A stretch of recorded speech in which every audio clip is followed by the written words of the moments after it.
founded, what was his name in Russia? Can't think of it now. But anyway, they have this casket with his open body. That's who they worship. Any emperor in place, that is who they worship. So Christ is a direct threat to them. And so they cannot have Christianity. Now, people think that the Soviet Union has gotten soft. Don't believe it for a minute. You know they invaded Ukraine. Now, there's a lot of questions. According to Vladimir Putin, he said that he invaded Ukraine because their values was getting away from what they believed. The truth of the matter is this. When Ukraine became independent at the fall of the Soviet Union, 85% of the Ukraine converted to Christianity. Today, that is the same truth. 85%, most are even Orthodox now, but most 85% of Ukraine is professing Christians. And what does the Soviet Union, what did he say? Their values are a threat to our union. I believe that's true. I think that's the reason he's doing this, okay? Without any exaggeration, persecution against Christians and other religious minorities has reached the worst level we have seen in 40 years since the Cultural Revolution. For the first time, we've seen the Communist Party is cracking down on churches across the board, literally declaring a war against Christianity. That is happening. What about China? Well, that's another book. Let me talk to you about China.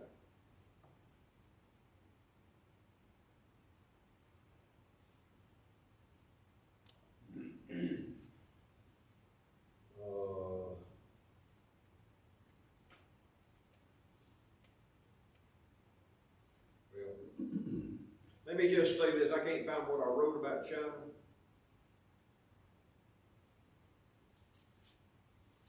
While China declares that they're open to churches, they are highly monitored, and if there's anybody in any church speaks anything against the government, they are immediately imprisoned or banished. So China is an atheistic nation, and they do not allow Christianity. There was one minister that I wanted to read about in China. Can't see it anymore. Can't find it.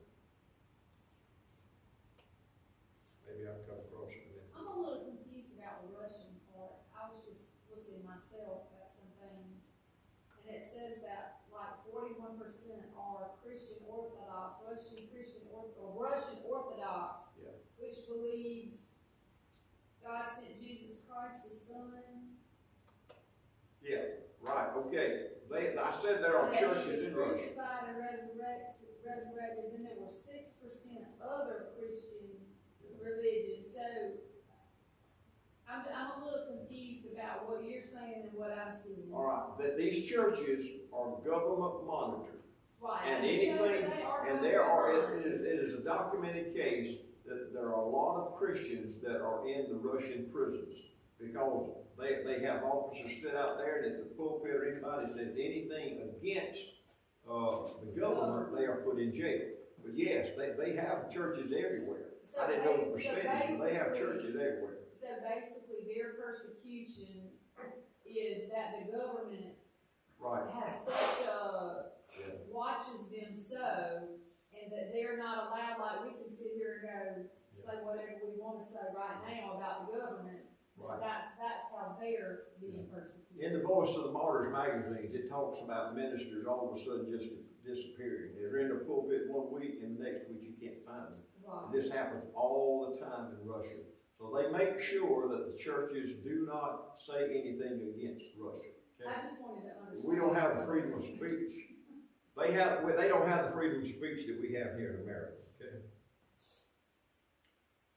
Okay, I can't find the thing on China. I wanted to read it. But anyway, just know that China does outlaw Christianity to the point they allow the churches. But again, just like Russia, they monitor and they have a closer watch on churches than even Russia does, okay? So atheistic nations do not allow Christians to have a voice or to speak anything against their nation. They can have services, they can have church, you can go to them. They won't bother you as long as you don't say a word against the state, okay? But there's a conflict there.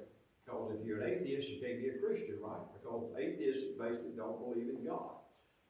An atheist basically says there is no evidence from God. And so they go on that part.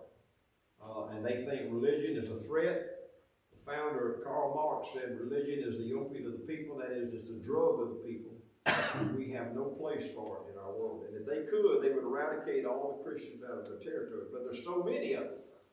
First of all, it was Jews. Now it's Christian. The Jews went back to their homeland. But again, they do not allow open worship to the point of people honoring God the way you and I do. Okay? Let me go a little further. Let me talk about the Muslim persecution. Okay? We know that Iran is a nation that sponsors terrorism.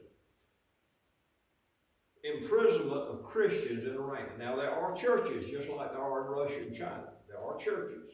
But again, they're monitored by the state. And in 2022, there was 134 Christians arrested and put in prison. Last year, 2023, there was 166. Okay? When you say anything against the state, you are imprisoned, or you are publicly whipped and then sent on your way. But no way in shape or form is anybody allowed to openly profess their faith and go on unchallenged. Anything against the state, or I guess you call it the nation, I don't know if Iran is a state or a nation, but you cannot speak these words against any Muslim nation. Remember, they are sponsoring, Iran sponsors terrorist groups, not just Hamas, there's several others, and all this region.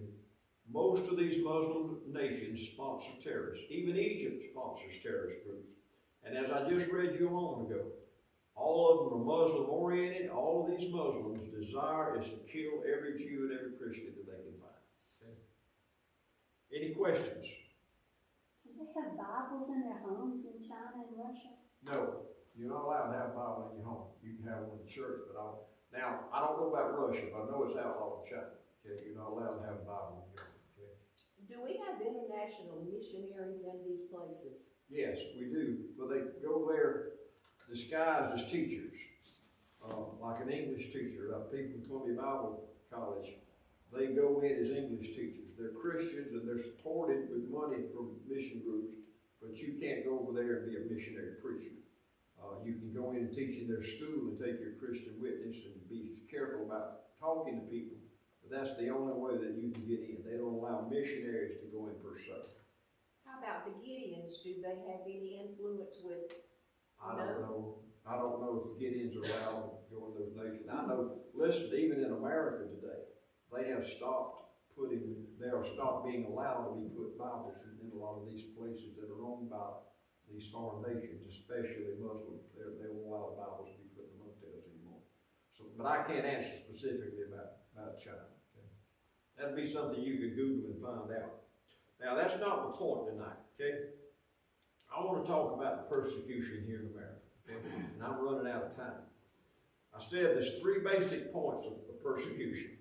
There's atheism, atheistic nations, Muslims who are terrorists that have threatened the death of you and I because we are non-Muslim. But today in America, liberalism is persecuting conservative Christians like never, ever before. There are three basic areas of persecution that let me define what I'm talking about now, okay? You and I as conservatives, we have a standard. We believe the holy word of God. We believe it's unchanging. It's always been God's word. The Ten Commandments have never had any amendments added to them, correct? We believe that. The liberals believe that we must evolve. In other words, we must have a new Bible. We must have a Bible that is more inclusive, okay? So that's the difference between a conservative and a liberal. The three areas of persecution that the evolving believers have against conservative Christians today is the definition of marriage, the definition of biology, and the definition of abortion. Now, let me just be open to you about this. If I ask you to define marriage, what would you say? Between a man and a woman. That's a conservative viewpoint. And up until 2021, that was basically the definition. But that's changed. is the union between two people consenting. Basically, that's a generic definition. But it is no longer considered a marriage between a man and a woman, okay? Definition of marriage, okay? Now, so we're conservatives, we believe that, and now we're being persecuted to the point that our lives are being threatened and our livelihood is being threatened. Biological. Now, to me, this is asinine and stupid, but it has to be mentioned. Can you tell me what a woman is? There was a woman that was sitting there questioning. I think she was a secretary or something, but she was asked by a senator, "Can you tell us what a woman is?" She said, "Well, I'm not a biologist. I can't tell what a woman is." Supreme Court. Can you tell me what a woman is? Somebody's trying to get it on the Supreme Court, they asked you. That was Supreme So what is a Court. woman? Huh? I said that person you're talking about is a sitting Supreme Court justice. Yeah. Yes, Supreme yes, Court. yes. You're right. And she is a woman and Yeah, could not define it. So that's where we are today. You know, since you and, all right, what is the biblical definition of a woman? A woman is the one that God made out of Adam's rib. I'm good with that. But you and I are conservative, and we have biblical principles. Our standard does not evolve. Let me ask you this: when does life begin? Oh, man. Huh? When does life begin? At conception. But that's a conservative viewpoint. If you ask the liberals, they think that the person who carries that child has the biological right to kill that child even after it's born. And this is where we are in America today. Marriage is challenged. Definition of a woman and man is challenged. And then we get over to the transgender thing and on and on and on. Then the abortion thing. Now, remember this. Jesus said false prophets will arise. A false prophet is a false preacher. You could call these people liberal Jesuses if you would. They preach to you and I that love covers all. Okay? Love. It's all about love, and love is inclusive. Okay? Now that's what the Bible says. In 1 John 4:7, God is love. But it also says in 1 John 1:5 that God is light. That's the part that everybody has a problem with. That means He is holy. Okay? Now, in 1965, all of these viewpoints started coming down into America. And 2024, that means the last 60 years or so, you and I have been bombarded to accept these particular viewpoints. And today I promise you that anybody who holds to the definition, the scriptural definition of marriage, what a man is, what a woman is, the definition of when life begins, you and I are being persecuted and run out, and they think we are a danger to society. They will not be quiet. They continue. And because of that, conservative Christianity and the church in large begins to decline. Okay, it started in 1980. But let me just give you a rundown of where we are today, okay? In 1962, now we're still in that 65-year reign, when things started coming apart at the seams for America. Prayer was removed from school. In 1973, abortion was legalized. Now, the Supreme Court gave a ruling a while back that they were going to leave it up to the states, and they overturned Roe versus Wade. But what did our adamant president get up and say? We're not going to put up with this. And that just throws fuel on the fire that over half of this nation says we're not accepting your conservative viewpoints, that life begins as conception, and we will kill you to have our way. Now, I'm not putting words in their mouths. That's what they say. We as conservatives stand in the way of them having their human rights. That's persecution. That's persecution. In 2015, the definition of marriage was redefined. And in 1996, they came out with between man and woman. But in 2015, the definition of marriage was redefined. That included something like two people who wanted to have a union together. Okay. Then in 2024, a law allowing transgenders to take place among children. Do you understand how evil this is? Where parents parents can take little children and they begin to teach little boys that they are little girls. And they begin to change them, and they allow doctors to give them medicine even before they're able to talk or potty train. Now, that's what we're facing in America today. And if you shake your finger in their face and say, you are defying God, you're defying God's principles, they will take you out. Now, we see a nation right now that is applauding terrorism. They're applauding Hamas. You say, well, they must not know Hamas. They do. They're educated people. They go to an Ivy school, Columbia University. You don't think they know that the Hamas wants to kill every Jew? And today, they are sworn the death of Israel. Israel don't need to exist. That's a terrorist view. And if you and I support Israel, we will be persecuted too. So that's where we are today. Now what's next? Well, next, the church is going to be taxed. Okay? They are letting go by the board $750 million because the church is a non-profit organization. If they can get their hands on that money, and believe me, there are people that wants to do that right now. The next thing could happen is the Bible could be outlawed. Or a better Bible could be written. A gender-biased Bible. I'm interested and I'm curious. Does it bother you ladies to read that a man is differentiated between a woman and the Bible says the woman is to be submissive to the man? Would you feel better reading a gender-free Bible where it says God loved all people and not just men? Does that bother y'all at all? Do you ever pay any attention to it? How do you explain that to your Sunday school class? How do you explain it to your grandchildren? I don't know. But anyway, that's where we are in America. And the evidence is all around us. Conservative Christianity, if it's not dying, it's on the brink, it's on life support. Because there's very few of us today that really believe the principles that God's family of America. Now, it's a conflict. And everyone, well not everyone, but most of the people that know says we're on the brink of another civil war. If you look in the streets of America today, you see how they idolize terrorism, how they idolize abortion, they've idolized all this. And you and I, on the other side, have a choice to make. We can submit. Let me read this to you. Conservatives are under attack on numerous different fronts by a well-funded, highly organized Marxist movement, atheistic movement.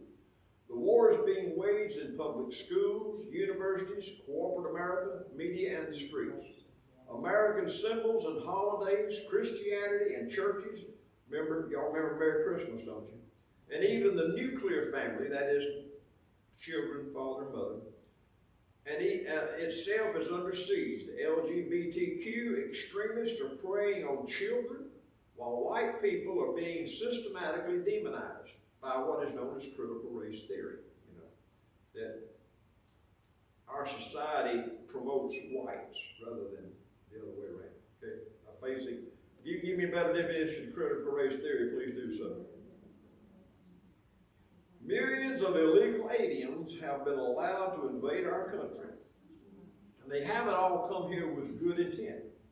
They've come here to bring drugs, to bring their gangs, to bring murder, to bring killing, and to rob America of what it stands for, which is freedom under God. All while censorship on social media is being leveraged by cancel culture mobs to silence critics and those trying to fight back. Democrats are even inciting and endorsing violence against their opponents, using Antifa, Black Lives Matter, foot soldiers, all while being cheered on by Hollywood celebrities. So that's where Christian persecution is today. It's being fought on those three fronts: marriage, transgenderism, and abortion. And if you do not succumb to that group out there that wants total control, then you are in danger of losing your life, your livelihood, your family, your job, everything. That's persecution. And it's only developed in the last 65 years, which leads me to believe that we're getting closer and closer to the coming of Jesus. We just got to stay in the Bible Belt. Huh? Don't move out of the Bible Belt. Yeah. We are. We will stay. Are we the buckle of the Bible Belt? We're in some bad times, and remember what I read, verse 8 there? These are just the beginning of sorrows. So I would say that even above the atheists, and even above the Muslims, the liberal theology and the liberal preachers and the liberal false prophets, liberal Jesus, whatever you want to call them, is the greatest threat that you and I have to being good, wholesome Christians and having good family values here in America. I want to hear what you got to say, and we'll close. We're past 8 o'clock. Don't you think that these colleges, well, or the country allow too many people come into this country and they're professors and they're going to these universities to teach there? Yeah, listen, all you have to deal is get the next generation, young minds, that's all they want. That's all they want. Yeah, they're allowed it, because remember, in their very definition, they're liberal universities. They're up to open thinking. However, in the last 20 years, conservatives have been banned from speaking on these councils. And when one has been invited, they've been shouted down or pushed out because nobody wants to hear the conservative viewpoint anymore. Okay? We're a mess. We're a mess. What do? Maybe there's a civil war coming. But do you really, I mean, I don't know. I kind of agree with you about the Civil War thing. I do think that something is coming, whether it's Civil War, I don't know. Because wouldn't the government have more power as far as fighting ability to fight a Civil war? Yeah, who's talking side? about a Civil War between Whose side would the government be on? the liberals. Answer me that question. The liberals, right? Just listen to the echoes of what's in our government today. Listen to what he has to say. Listen to his cabinet, what they have to say. You tell me. And he controls the military. So, That's why he wants everybody's guns. huh? That's why he wants everybody's guns, because right now, he won't let them stand in jail. It's a scary time. It's a scary time. I think the thing that baffles me more than anything, are we really so dedicated to our beliefs that we don't want to take a stand because one lady stopped prayer in school with one person, and then she got behind them, and that was it. So, just like we're sitting here tonight and we're talking about living in the Bible Belt and everything, what's wrong that we sit by the wayside and don't just get out there in a group and just cause all this confusion where we'll be heard? All right, you got a good point. Because while all of these demonstrators are lifting up Palestine, and listen, I sympathize with Palestine, but Hamas, and they put these head rags that praise Hamas.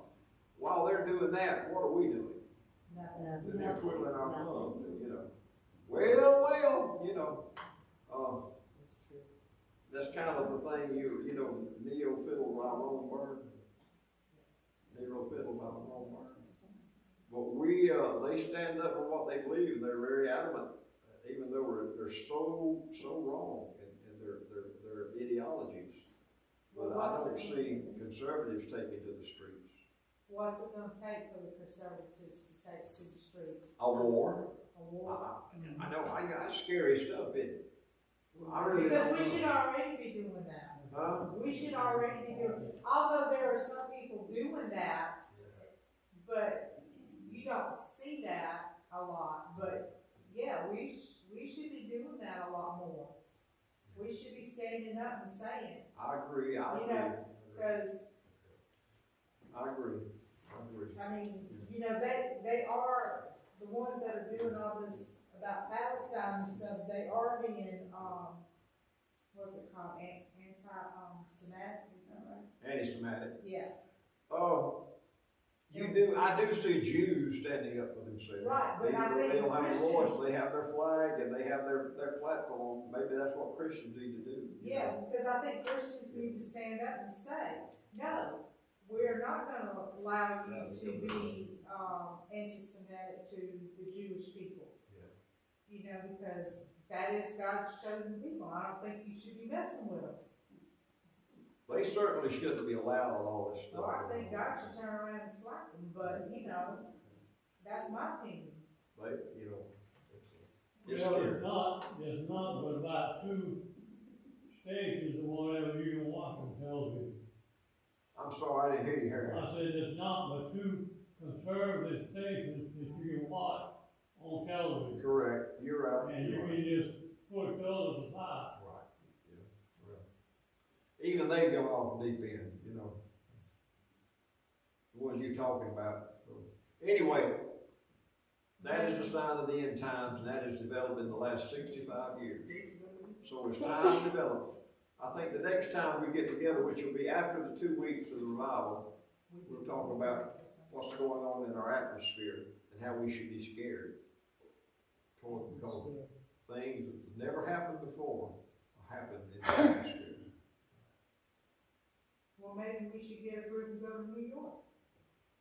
All right, let's go. You don't go? I'll go. I will go. Where's the stewardship chairman? Come on. We're on a bus. We're going to New York. I mean, seriously, we're gonna sit here and say, let this happen, but we're not taking a solution. Well, we can do it right there. I agree with you 100%. I do. I agree with you.